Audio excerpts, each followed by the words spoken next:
is your host. Here we talk about all things art, and each week I'll be joined by inspiring Max creatives to discuss creative careers as well as burning topics in the art world today to keep that creative mind of yours in action.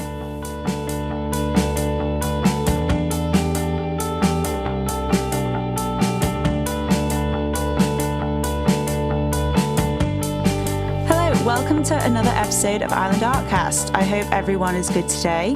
The topic today is one just for our Manxies, and that is asking the question, do I stay on the island or do I need to leave in order to have a successful career?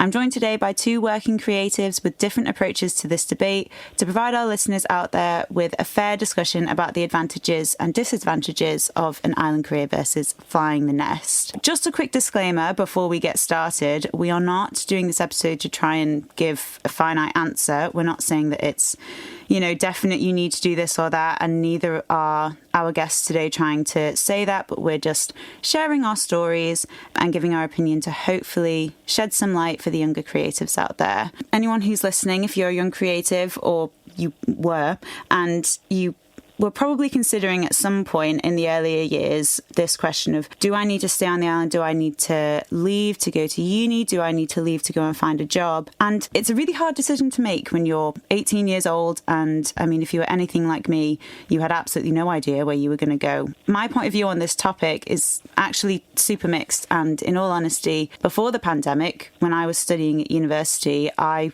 was planning on staying away originally. I wasn't going to come back to the island, but I have, and I've had really unique opportunities here that I wouldn't have got otherwise. So now I'm sort of really on the fence about it. And so this topic is just as much for me as it is for everyone else. Before we jump into questions, I actually put a poll up on our Arts Council Instagram story and asked all of our listeners and followers what your opinions were. We said, do you need to leave the island to have a successful creative career?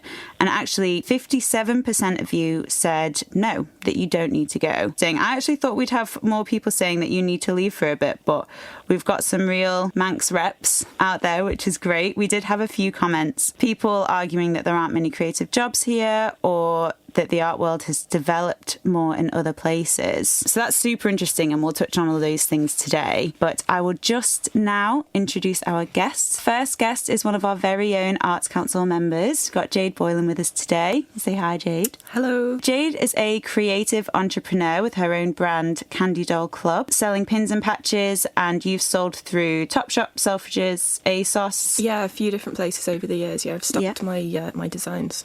And all from your home island on the Isle of Man. And our second guest today is illustrator and professional thing doer, as your Instagram says. Got Jay Cover phoning in from across. You're in Hastings, right, Jay? That's right, yeah, here on the south coast. So Jay has been working in the creative industry for about 14 years now, lived in Leeds, London, and now in Hastings, as we said. And you are currently 1/3 of the art collective Nous Vous. That's the right way to pronounce it, is it? No, Nous Vous. Nous Vous, sorry. Everyone says Nouveau. And that it was kind of intentional that it kind of sounds similar. Phonetically, yeah. Oh, nice. So today, Jade and Jay, and I'm going to be really clear throughout the episode when I say your names, will be sharing their creative journeys with us that got them to the point that they're both at right now. So, welcome to you both. So first I'm going to ask, Jade, if you could tell us a bit about your journey as a working creative. So I've been selling my art and working freelance now for, it'll be 12 years this year. I pretty much started while I was at sort of art college when I was 18, and it's something I sort of just fell into. Before I started studying art properly, it's one of these things, I know people always say it when they're creative, I always loved art and I always knew I wanted to do it, but I really did from like the age of 4. Mm-hmm. If anyone asked me, parents and teachers, what do you want to be when you grow up? And other kids would be like, a ballerina or a doctor or an astronaut, and I'd be like, an artist. And I just sort of, it never really changed throughout my entire life. It just sort of changed what I wanted to do within it. So I think when I was very young, I wanted to be an animator for Disney before I even really understood, how animation works. I wanted to be a picture book illustrator, just sort of various different things, but I just knew this was where I wanted to be. So part of the reason I stayed here, I dropped out of sixth form when I was 17 because I had a nervous breakdown, which I can laugh about now. But obviously, at the time was bad. And it all came about because up until that point, my art had always been encouraged, and my teachers suddenly, oh no, don't be silly. You need to have a real career. You need to study something real and serious that you can make money at. We've all had that. Yeah, I think anyone who works in a creative industry has had that conversation multiple times. Yeah. I realised I was miserable. I enrolled up at University College on the island, and I did a 2-year art course, and I absolutely loved it. And so after this course, the reason I ended up staying, we went to a UCAS Creative Industries Fair in London on a college trip, and all my friends didn't really know what they wanted to do, and they just kind of sort of moped about and then wandered around stalls. And I'd got like a game plan, like the whole way there. I knew exactly where I was going. I knew exactly which courses I wanted to learn about, and I just went in. And it's kind of sad because it was really disheartening over the course of like a morning. All these courses that I'd had in my head as sort of, this is my dream, I want to study here, or I want to do this course, or I want to go there. Yeah, they just weren't at all what I'd expected. And I think the one that I'd really wanted to do, I've got family in Coventry, so I was looking at studying in Coventry. And I went up all excited to talk to the tutors. And they'd basically changed the entire course, and now it wasn't what I wanted to do. And I just remember thinking like the whole sort of trip home, what am I going to do? Because up until this point, I'd pretty much accepted I would go across to study, and I didn't know what my alternatives were. So it turned out there were some alternatives, maybe not quite as widely varied as they are now, and I ended up staying on the island. I did a HND in fine art, and then topped up to finish my degree, and I graduated in 2013. And I chose to do it because sort of what happened with finding out about these courses across. And obviously I have some regrets because I know I've missed out on a lot from going across. But at the same time, as I said, I started sort of selling my work when I was still at college. So by the time I graduated in 2013, I already had clients, I already had regular customers.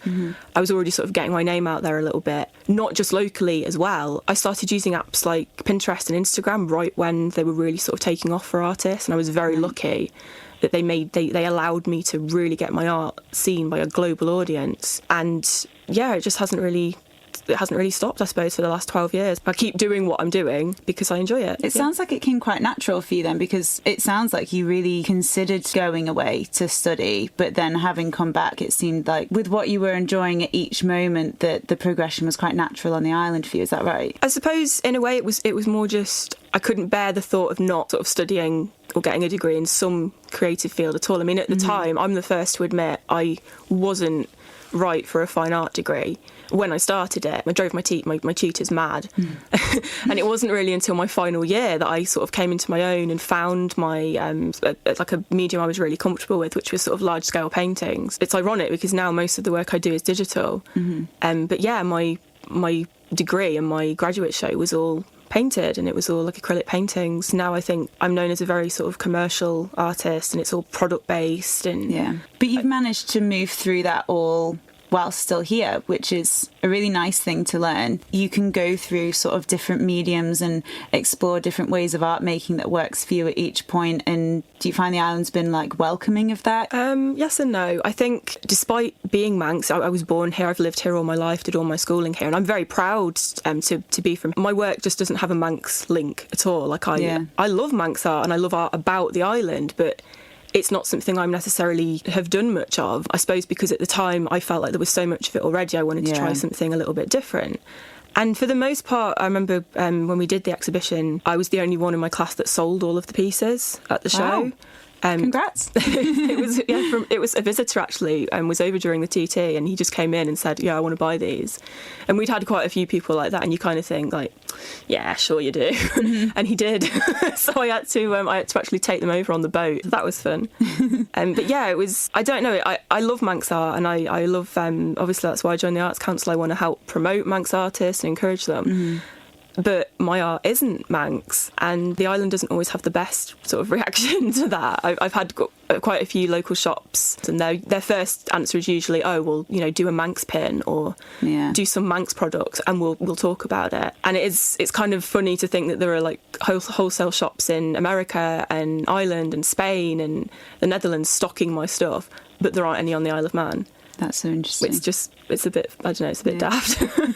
And Jay, because you grew up here as well, but you made the decision to leave. But I think you've done Manx related works with your illustrations. Yeah, I have. Yeah, well, I've done 2 sets of stamps for the Isle of Man, and one of them featured traditional folk. So yeah, there was like 4 stamps with different folk traditions. I think it's kind of interesting to hear because the term absence makes the heart grow fonder is quite apt saying, really, because I really miss being home, being on the Isle of Man. And I think, like in me, I think being on the island growing up, I took all that stuff for granted slightly.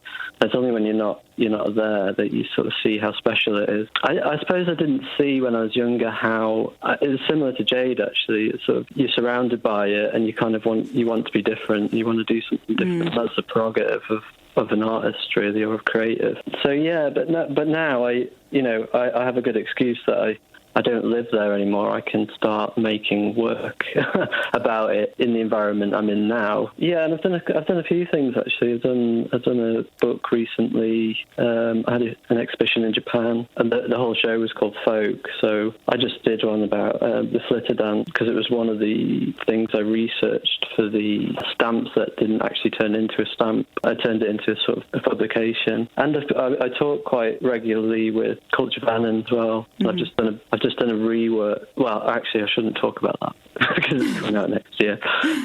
Yeah, I'm not going to talk about that. But I'm doing some work. One to stay tuned for. Well. What's that? Sorry. One to stay tuned for the listeners. Yeah, that's right. Yeah, next year, April next year. That's so interesting, because I would entirely agree. Like, while growing up, especially as my interest in art grew, I really wanted to detach myself from the island in a way, and I could not wait to get away. And then I suddenly fell in love with the island. I think you're totally right about absence makes the heart grow fonder. That once you leave, you find this like a nostalgic love for the island. I think this nature of, people say the Isle of Man never changes. You can leave for ages and come back, and you can still have some of the same shops down in Strand Street and stuff. But that's what a lot of people love about it, is that it still feels like home when you come back. Jay, can you tell us a bit about your sort of progression as an artist and why you decided to leave? So I left in 2004, and before that, similar to Jade, really, I sort of, I grew up kind of similar, really. It sounds a bit spooky, like she was describing my childhood. Very interested in art. Everyone's always saying it. Actually, I always weirdly wanted to be an architect when I was growing up, because it was the only thing that I... Jade's nodding. She did as well. I did as well. Yeah, I was told that I wasn't good enough at maths, so I had to... Yeah, I had to give up on that one. Yeah. Exactly. And funny, I was told to be an architect because I was good at maths at school, so... Yeah, I wanted to be an architect, but it was only because it was the only thing I'd seen where I thought, you make drawings as an architect. I suppose I didn't have I didn't have a sense that doing what I'm doing now, even when I got to university, being an illustrator, I sort of didn't understand what that entailed, or I didn't realise that was a possibility as a career option. Yeah, so I dropped out of A-levels, took a year out, went to college, and I did 2 years there under Ian, doing various A-levels, carried them on through, and then I did the foundation on top of that, and then I took another year out, and then I went to university. So I was kind of umming and ahhing about it straight after foundation as well. Spent the year thinking about it. I got a place at Leeds College of Art. I spent a year sort of building myself up to this moment to go there. And then I went there and it was brilliant. I had a great time at university. I think because I had a year out, I sort of had this kind of hunger to really get back into it again, because the year I wasn't studying, on the Isle of Man, I was kind of working in shops. I was a painter and decorator. I was sort of doing various different things on the island. It was scary as I thought. I mean, there's a lot of things that are scary, like sort of being away from home and things not being familiar and all that kind of stuff. That it's just scary if you do anything like that. But you soon get used to it. Yeah, I just had a really good time. So since then, I graduated in 2007 from visual communication at Leeds College of Art, as it was at the time. I think it's called Leeds Art University now. Leeds Art University, I think now. Yeah, and then pretty much straight away started producing. I was more like a graphic designer when I started, so I got a job with freelancing but I was getting jobs from record companies because during my time at university, I'd met a lot of musicians there.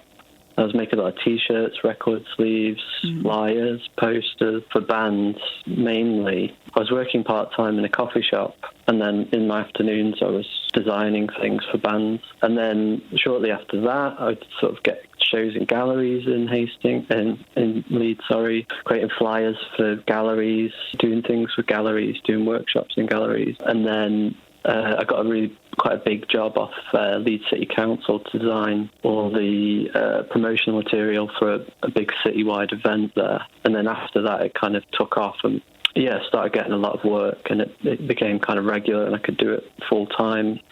And I have been ever since. I sort of stopped being a graphic designer about 5 years ago to concentrate on the illustration. Mm-hmm. Yeah, I decided to go into illustration because I was making a lot of illustration for the graphic design projects that I was working on. I always just felt like I enjoyed that part of it more. And I just sort of transitioned into being an illustrator rather than a graphic designer. And I was doing I've collaborated for lots of years with Nous Vous. Mm-hmm. We've done lots and lots of different things, sort of running workshops, summer schools, big graphic, very holistic design projects all around the world, sort of doing different, very hard to explain. Are you like a freelance collective then, in a way? Yes. Yeah. We set up as a business, so we are officially a sort of limited company. Yeah. But I think the way we've always operated is we're just kind of friends who share a similar interest that collaborate on projects together, and that's always the way it's been. And we had a residency in London recently at the House of Illustration in King's Cross, where we built a drawing machine so the three of us could operate it, and then we produced a lot of paintings on this drawing machine, and then we had the drawing machine in the gallery for people to use, and then we ran a load of workshops and things using the machine. We do things like that are a bit more sort of experimental. I personally have a sort of commercial illustration practice, and alongside that's why I say thing doer on my on my Instagram, because it's extremely hard to explain. It's great though. It sounds like you're a proper opportunist, like you are just aware of what's going on, and when something comes up you'll just grab it. That's right, yeah. There's that, and it's kind of making your own opportunities as well. Mm-hmm. It's sort of seeing the potential in something. Like if you've got the ball rolling and you're sort of doing things, I think a lot about being creative is sort of stitching things together that don't usually get stitched together, and finding a way of doing that in a sort of interesting, innovative way, and creating these kind of experiences and things for other people, and new things to look at, new things to think about for other people. I've always thought of what I do as being that, and now I'm sort of trying to just be an illustrator, because my life up until I moved to Hastings was just, I was all over the place, 20 flights a year. Yeah. So it was very tiring, and I had the energy for it. It's just I'm getting older now. I'm sort of I want need to settle down a little bit. Yeah. So I moved to the coast to hopefully be a seaside artist. Yeah. I'll just close it out like that. Hopefully. That's great though. So you've been around quite a lot, but obviously to contrast, Jade, you've managed to do a lot of your work from being based on the Isle of Man. As we said earlier, you've sold through Topshop and ASOS, and you've recently done a collaboration with No Cocoa Chocolates in the UK. So how do you manage doing all that from the Isle of Man? Do you find any strain from sort of trying to reach out or trying to work with these people overseas? I think nowadays, obviously, the internet is your friend when it comes to things like this. And I think even sort of pre-pandemic, where obviously in the past sort of 2 years, things have had to be remote and have sort of had to be online. Before that, sort of similar to what Jay was saying about creating opportunities, I'm one of these people that doesn't seem to switch off. So even when I'm on a holiday, I'd go away with my family, and I'd be getting jobs. I'd find clients on holiday. Sounds a bit dodgy, but you know what I mean. Example, I remember going to Kinsale in Cork with my mum and dad, and they were off having lunch, and I just went exploring the town, and I was there about 3 hours, and by the end of the day I'd secured 2 different shops had like basically hired me to one to do a blog and one to do branding and logos and things like that. Just from chatting to people in shops and sort of, you know, you get talking and then you show them your work. And I always tell people I'm not very good at selling myself, but I don't know, at times I have been, but I suppose it has to happen organically as well. I'm not just going to walk in and be like, oh, hey, do you need an illustrator? It's more like you get talking about, like, one of them was a vintage clothing shop, so I was talking about clothes, and you sort of, I suppose the conversation grew from that. Yeah, with the international sort of collaborations or working with brands in other countries even before sort of the past few years, when I did the one that ended up selling in Topshop, it was an Australian fashion company. I never actually spoke to them like in real time. Right. We only ever interacted over email. And when I did the phone cases that ended up being stocked in like Selfridges, Anthropology, places like that one, they were based in LA. And I remember having to set an alarm to do like a live Skype sort of chat with them. Mm-hmm. And we did a few of those. Other than that, again, it was all just via email and sort of, I don't think we even had instant messaging when we did that. We didn't use it for that. We literally just did it all via email. Mm-hmm. So yeah, I suppose, again, I know I've been incredibly lucky with a lot of these collaborations, and sometimes I have put my name out there first, like with the chocolate one, it was an open call out. They wanted an autistic female artist. And I thought, oh, that's me. So I applied and I was picked as one of the artists for the collaboration. I got to design the chocolate bar wrapper. And that was really fun. But that was quite unusual because normally it's the other way around. Like, they come to me, if that makes sense, right. Or they'll see my work elsewhere and they'll say, oh, could you do this? Or would you like to do this? So I have been very lucky, and I know it's definitely not, it doesn't happen like that for everyone. Yeah, it's the internet. That's how I've done it all. Years, like 20, 30 years ago, this wouldn't have been possible. I'd have had to fly to LA, or I'd had to fly to Australia and places to do these jobs. So yeah, we're very lucky, the sort of times we live in, that you can work remotely the other side of the world and still be a part of something, or still, you know, have your name on a project. And even if you've never met the people in real life. I mean, social media has really been our friend over the last year as well in the pandemic. I think you and I, Jade, we were here, and I definitely think social media became so much more important than it once was, when suddenly everyone had to connect through that, and us being sort of trapped overseas, social media has just become so much more important. Have you found that in the last year? Yeah, absolutely. I mean, I'm one of those, I'm like severely introverted, so I spend most of my life online anyway. But yeah, obviously with being stuck at home for months at a time, and it's been a real blessing, I suppose, to have to still be able to take part in things and to still, I suppose, get work even during a pandemic. I mean, it's unusual. When I look back, most of the companies I've designed for or collaborated with have been in other countries. And in the last year, I'd say like 75% of my jobs have been Manx. And that's really, really unusual for me. And like I said, I've been doing this 12 years, and it's only in the last year that it's been local companies hiring me.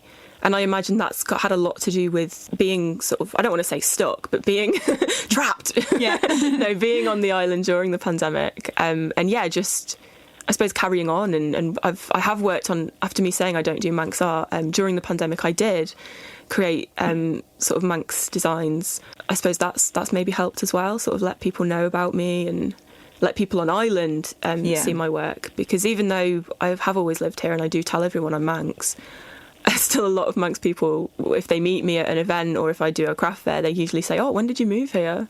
Because like, your work isn't direct. Yeah, and it's like, oh, I've always been here.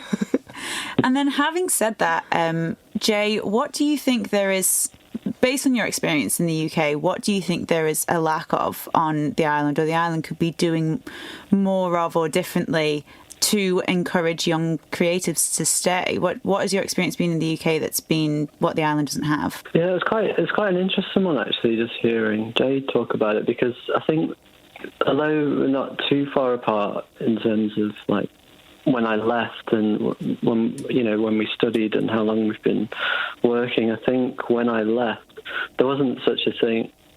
Blogs didn't exist. People didn't have websites. Yeah. Social media wasn't even a thing. when I was on the Isle of Man, and I can see that now that there's a lot of that brings a lot of possibilities, and it opens a lot of doors, and it, even just hearing about that, like I actually don't do a lot of work in the UK. I work a lot in Norway and Japan and America as well, and like a lot of my work's, and I'm based here in the UK, so and I'm not doing much work in the UK. So, but I think for me, it's a sort of, I suppose what I recognise is a sort of lack of having things like that on your doorstep quite a lot. But listening to Jade, I think there is like a sort of shift. And when I've been back to Isle of Man, I can see a sort of shift slightly towards people being more conscious of things happening locally. And I think what I felt when I was growing up, and maybe it's just stuck with me, was that I always had the sense that I didn't belong there, or like what I was interested in didn't have a place there. And that maybe I've just got a hang up about it or something, or like things have evolved slightly. But I think that's always stuck with me, because I think like learning once I got to the UK that, I can draw a picture and it can go into a magazine. I honestly didn't know that was a thing, because it's not part of your conversation on the Isle of Man even. You don't meet many people that do that kind of thing, and you don't see it that often. There's not, there wasn't news agents stocking sort of computer art as it was at the time, or magazines like that, because there's a lack of appetite for that kind of thing. And I think I do think like an art gallery on the Isle of Man would help a lot. I know it's a subject that a lot of people talked about in the past, and there's an ongoing conversation over there. But I think a lot of people think that a sort of art gallery is a place where people put contemporary art that only a few people like. But when you live in a place where there are art galleries, and I've lived in a lot of places, I've been to a lot of places where there are art galleries, I've been involved in a lot of projects with them, you see that the sort of how they're woven into the fabric of the community. If it's got a sort of space for workshops and education and things like that, and it all feeds into how a community sort of operates around that art gallery. It isn't just about having this kind of contemporary art there, which I think is great anyway. I think it's good to have things that challenge what we consider to be beautiful, or ideas that we have about things. I think it's always good to have a place that challenges you like that, and is dedicated to doing that, because it's constantly, questioning what culture is and what culture should be, and who we should be and what we should be doing. I think it's really healthy to just remind ourselves that that's the kind of conversation that we should be having amongst ourselves. Yeah, I definitely agree, especially in terms of, finding inspiration. I think that's probably been the one thing when thinking about this discussion that I would argue that the Isle of Man just can't have, because of the small nature, is that easier accessibility to really getting out and finding a huge range of different stuff, to sort of not just inspire you, but as you say, like stuff that you don't like and that will spark conversations, and stuff that's challenging. Yeah, because if you don't like something, you have to be critical about, and you have to be able to describe why you don't like it. You know what I mean? And that's equally as valid as liking something and being able to talk about why you like it. Yeah, and I just like to... There's what happens to me quite often, I found in the past, and maybe not so much now that I've done the stamps and things. When I go back to Isle of Man, I feel like I often say, I'll say I'll be doing this and I'll be doing that, and I accept that my job is unusual. I really accept that. But I quite often have people saying to me, I just don't, I could never understand that, I don't get it. And it's that kind of, I really think they could, I really think it's not that wild, but, a lot of people have this kind of opinion that they could never understand that. I think a lot of that's to do with not being exposed to it that much, and not being exposed to things that are similar to it. That often happens to me when I go back, and sort of breaks my heart slightly, because I'm always like, I want to belong here. Yeah. I really, really want to belong here. And then I'm always being told that what I do, in the nicest possible way, people aren't trying to be mean to me. And my inference is, you'll never understand me, or never understand what I do. Yeah, so, you know, that's what, I mean, I don't know if it's a selfish thing, but I do see the impact of having, like, a larger sort of, like, publicly funded art gallery in a place, and the sort of effect that has, even for tourism and things like that. If you go to St. Ives or somewhere, you can see straight away that, like, it really impacts quite positively on tourism and things like that. And the trickle-down effect, which is other people being informed about it or inspired by it, or like shops and galleries and music events and things like this, all sort of being inspired by this one big art gallery and sort of following suit, putting their own shows on, commissioning local artists. But it sounds like a lot of those kind of things are starting to happen over there. And like I say, I have noticed it when I've been back, that there are places starting to sort of embrace that. When I went back to the Isle of Man last time, I actually got invited to do a book fair whilst I was there, but unfortunately I didn't have anything with me because I was just visiting. But so I couldn't do it because I didn't have anything. But yeah, it sounds like things are happening. You know, I'm not up to date on everything there, but that was my experience anyway. Hopefully that. Yeah, definitely. But yeah, I definitely think there's been a shift in the last year. I mean, as you said, Jade, you've had so much more work over on the island, and people recognising using Manx and local artists more over here, which I think is nice to see. And I think the great thing about having this discussion now is that I feel like we're still in the beginning of that shift. So it'll be really, because this question has been asked for a long time, and I think a lot of people were in the similar position to you, Jay, where they were thinking that they've got to go to try something new, and that they've got to leave the island in order to do that. So I'm really interested to see now, in a post-pandemic world, you know, when we don't have to keep using local. I think when people felt like using local would be so much more beneficial because of the border restrictions and lockdown and stuff. But now that we're moving out of that, I'm really interested to see, and I hope that we'll see that it stays more, and that local is being used more and more in Manx, you know, even working with people who have left and are coming back, and that we see more of that. So we'll see what the future holds for us, I think, for the Isle of Man. But just as a finishing note for you both, Jade, I want to come to you first for advice for our listeners. So if you could give one piece of advice to our listeners out there, think of it as if you're talking to your younger self who's deciding, do I go to Coventry, do I stay on the island? What advice would you give them for staying? That's a tricky one. I suppose, I mean, it's different now as well, because I know if creatives are wondering should they stay or not, both obviously do have different benefits. I know that if I hadn't stayed, I wouldn't have had the money to sort of start my own business. Yeah, I suppose you know yourself what you want to do. I know I'm not really answering your question. I don't know what I tell my younger self, because that's just it. I'd probably tell her start while you're at school, start while you're at, studying. But then I did that. Yeah. So, because I remember when I did graduate, and I had other friends just sort of finishing across in uni and trying to, build a website, trying to build a following, trying to get clients. I already had all of that. Yeah. In varying degrees, because I'd started right while I was still studying. So I guess maybe don't think just because don't think because you're a student that your work doesn't have enough merit to try and sell, because I didn't sit there thinking, oh yeah, I'm really good, I'm going to sell this. People came to me because they wanted to buy it, or they wanted to hire me for something. I mean, I look back at some of my early work and I cringe, but as I think most designers or artists would.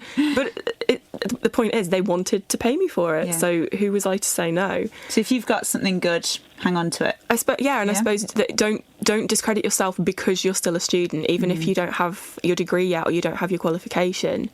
That doesn't mean you can't start early and sort of get a foot in the door for when you graduate or for when you finish. And then coming to you, Jay, to finish off, for advice for young creatives who, I think from an important point of view, is people who are scared to leave, because I think leaving the island, as we said at the beginning, can feel like a really big deal because you've got to get the boat or the plane. You're really branching out. You're not just hopping on a train. So for those people who are feeling scared about leaving, what advice would you give them for starting a creative career off island? Yeah, I think that's the thing. Like, feeling scared and feeling excited, like, are very similar feelings in my experience, and I've experienced it a lot in my life.